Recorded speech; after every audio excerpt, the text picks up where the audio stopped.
Hi, my name's Rob from Applied Bolting. In this hands-on clinic, we're going to be discussing torque and tension.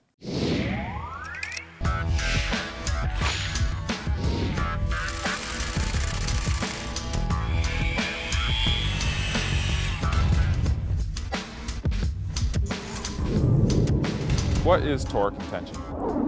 Torque is the amount of effort needed to turn the nut down the threads of a bolt. Tension is the elongation or stretch of that bolt that produces the clamp load in the steel. Now, to measure tension, we use the Skidmore Wilhelm.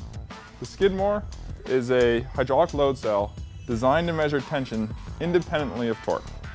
For this demonstration, what we're going to do is we're going to tighten two different types of bolts down in the Skidmore. A fresh from the keg 7/8 A325 bolt, as well as that same size bolt, but in job site condition. It has a little bit of rust to it, a little dry. We're going to apply the same amount of torque to both bolts and see what kind of tension we get. The first bolt we're going to use is a 7/8 A325 bolt. It's the one fresh from the keg.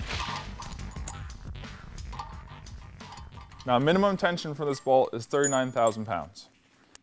So now we're going to tighten our bolt using our electric non-impacting torque wrench. It has an adjustable torque setting of 450 to 900 foot-pounds.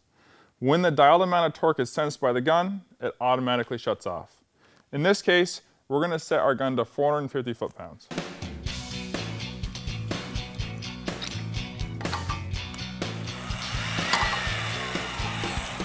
When the gun senses the 450 foot-pounds of torque, it'll shut off automatically.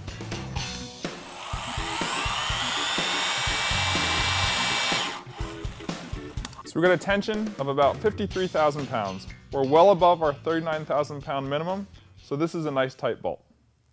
The next thing we're going to do is we're going to take our 7/8 A325 job site bolt and put it into our Skidmore.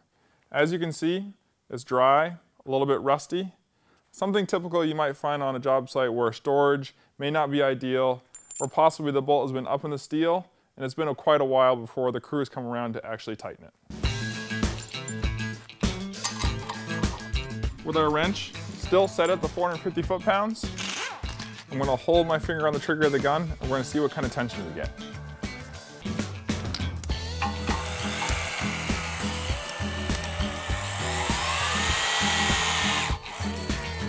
I'll bump it one more time just to be sure.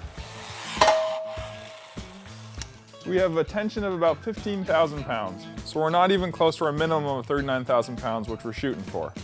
So there's two things we could do here. The first being increase the torque setting on our gun, or we can lube the bolt assembly. In this case, we're going to lube it. As you can see, the tension of the job site bolt is much lower than the bolt we pulled straight from the keg. With a dry bolt assembly, most of the torque is used up overcoming the friction caused by the rust. Your efforts are spent fighting friction, not advancing the nut. The result is a lot of work, but loose bolts. This reinforces the idea that just because you torque the bolt doesn't mean it's tight. So the first thing we're going to lube is the washer face of the nut. About 40 to 50% of our torque is used up between the nut and the washer contact. Another 40 to 50% of our torque is used up between the threads of the nut and the threads of the bolt.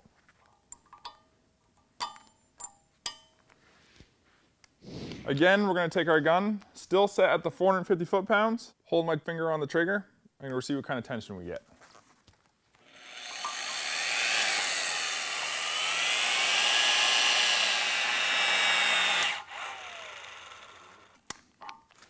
We got about 48,000 pounds of tension.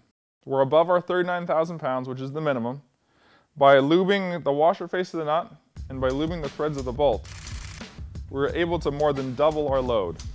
As you can see from this demonstration, torque is not a reliable means of measuring bolt tension. We tightened two bolts and achieved three different loads because of the varying degrees of condition of those bolts. The first bolt we used was the 7/8 A325 bolt, fresh from the keg, still had a little lube left on it from the manufacturer. The lube is water soluble, so if it's not stored properly, similar to that rusty job site bolt we saw, it'll be hard for it to get up to that minimum tension of 39,000 pounds that we're looking for. So it's very important. By lubing your assemblies, you can easily get it north of 39,000 pounds. And by storing your assemblies correctly, you're easily going to get a properly tensioned bolt.